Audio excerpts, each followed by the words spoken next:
How can ethical market economies be encouraged to help reduce the rich and poor gap? We know the power of the market, but we all know the destruction of the market. The present tense is an example. So how do we create new rules? One of the kind of new rules I would advocate is that you can't have more than 3 steps from a piece of value. Right now, let's say a piece of value is this building. Then someone owns that building, or there's an association that owns the building, and then that's part of a pool of other financial assets, which are part of another financial assets, and you end up with so many other transactions down the road, you don't know what the hell you own anymore. And that's part of this cacophony that we're involved in today. We can set some clearer rules. We ought to take this opportunity to do this. How can the threat of new and re-emerging diseases and immune microorganisms be reduced? There's a movie called War of the Worlds, you may remember. You remember how the extraterrestrials were defeated? A little virus. All the guns couldn't do it. All the bombs couldn't do it. But a little old virus knocked them out. We're in a situation today where people will be able to write genetic code and produce viruses that have all kinds of properties that you don't want to think about. So we're going to have to come up with a new kind of medical deterrent system. And an example of it, and this may not be the final answer, but an example of it, is we figure out how the immune system really works, and that's one of the advantages of AIDS, by the way, is we're learning a lot about the immune system. So how do we learn enough about the immune system to figure out how we can bring up the immune system very strong, so no matter what the agent is coming in, it is deterred. Now, as my understanding is, the body cannot sustain that for very long, but you don't have to, because let's say if Ebola goes airborne, then you want to have a ring around that area to isolate it, have the immune system go up, and then it dies in that location. Then you do your normal medical cleanup afterward. So how do you set up? Imagine that whatever chemical it is, imagine that being in like a fire extinguishers around the world. Right? You don't know where the fire is going to be, so you have these little fire extinguishers set up all around the place, and then immediately you use it. I think that's a kind of a new thinking in medicine we're going to have to do. Because the ability for an individual acting alone to make a virus that could have, let's say, an incubation period of 6 months, put it through the airports at leisure, you'd never be able to trace it. And that's one potential scenario, and it's a lot worse than that in other ones. So we're going to have to rethink the whole idea of deterrence in health. How can the capacity to decide be improved as the nature of work and institutions change? Some of you that are more familiar with the Millennium Project know that we're a quasi-trans institution. A little bit related to UN, a little bit related to government, a little bit related to NGOs, a little bit at universities and so forth, which then gives us the ability to bring in the institutional orientations across the board in countries and then act back through those things. It gives us a very good efficiency per dollar in, effect out.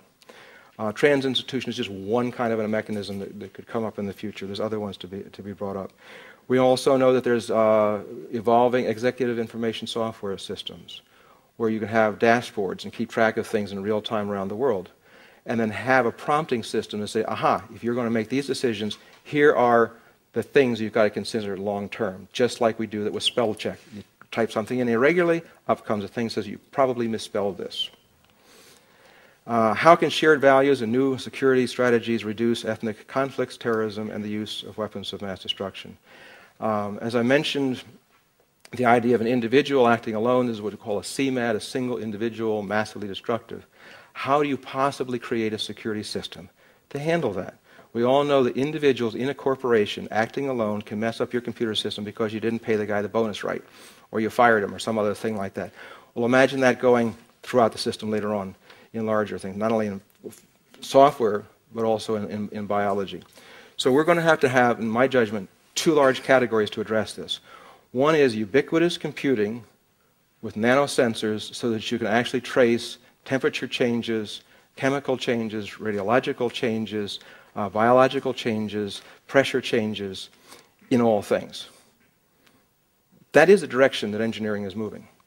It's got a lot to do with terrorism. It's got a lot to do with all kinds of other reasons, of energy efficiency. But that doesn't quite solve the problem, because an individual can still hack a system. Anything that can be understood can be digitalized. Anything that can be digitalized can be hacked. So that's part of the solution, but it's not a sufficient solution. The other side of the coin is the consciousness and the human being part of that.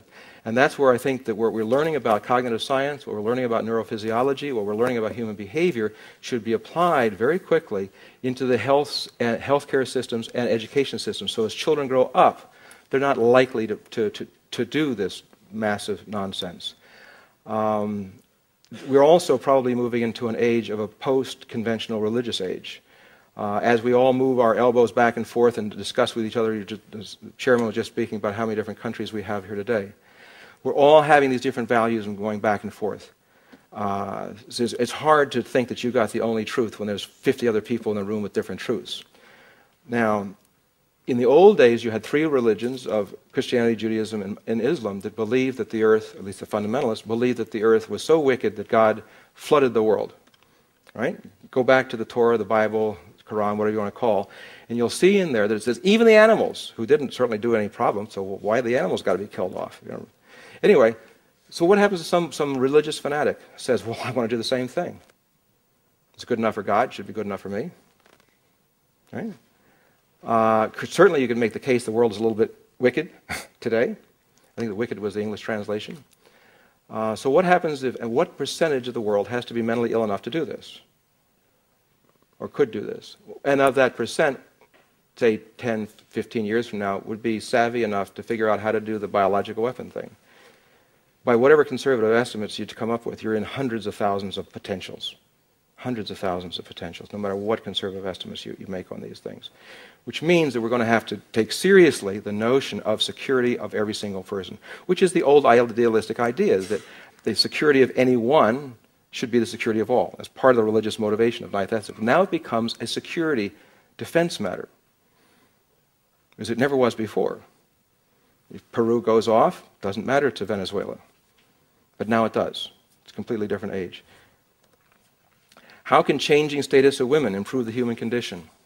I don't know how many of you know this, but 1 out of every 3 women in this world, according to various estimates, have been seriously attacked by their partners. We define in the United Nations war as 1,000 or more deaths per year. By that definition, the largest war on the planet is men attacking women. What's the defense policy of protecting women in the world?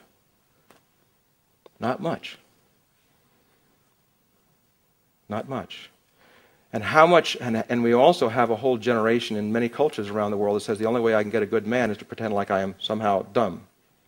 If you're too smart, you scare away the guy. That's ridiculous. So we've got to have some memes to come in here to change that. And I'm very happy to say the gaming industry has stepped up to the plate, and they're doing it. Take a look at your computer games. What do women look like? They're very attractive, they're very strong, they're very agile, very athletic, very smart, and they can knock the shit out of any guy in the program. Right? They don't disrespect the women in a lot of those programs. So our next generation is getting the idea that a woman can be very intelligent and sexy and desirable. In the past, that wasn't, and I'm not talking just about Europe, and you find that in Latin America and Africa and Asia as well. And for those of you who've known my talks before, I'd throw out, sorry about the repetition, but I still think it's a good idea. We have public health systems and public education systems that have physical education programs. Why not only teach, instead of teaching just volleyball, why not teach martial arts? From a straight physical fitness point of view, it's a perfectly good set of things to learn. I don't care whether it's jiu-jitsu, judo, I don't give a damn. It's good physical fitness.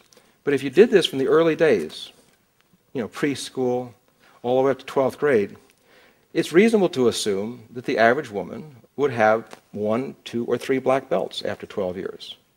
How many men will attack a 3 black belt master? Yeah. Deterrence worked to stop World War III, so maybe deterrence can work the other way. I don't know, but it's another thought. But we're crippling ourselves as a species, seriously crippling ourselves as a species, and I think the conversation should be brought beyond human rights. Yeah, 2 minutes. Okay. How can transnational organized crime networks be stopped? As you all know, there's about twice as much money goes into organized crime as all the military budgets in the world. Calling organized crime a cost of business is a sham. It means it's going to grow. There are strategies to address it in the book. How can growing energy demands be safely met and efficiently met? I already mentioned some comments on that. How can scientific and technological breakthroughs accelerate to improve the human condition? Science and technology is one of the weak points in the UN system. We're hoping to get some sort of an international science and technology organization, not in a normal sense of a bunch of bureaucrats, but as a new user interface over internet. So the world's knowledge is available in science and technology in a more user-friendly way to expose the situation so that countries can make better decisions. And how can ethical considerations become more routinely incorporated into global decisions? So these are a couple of slides here that you can get later on.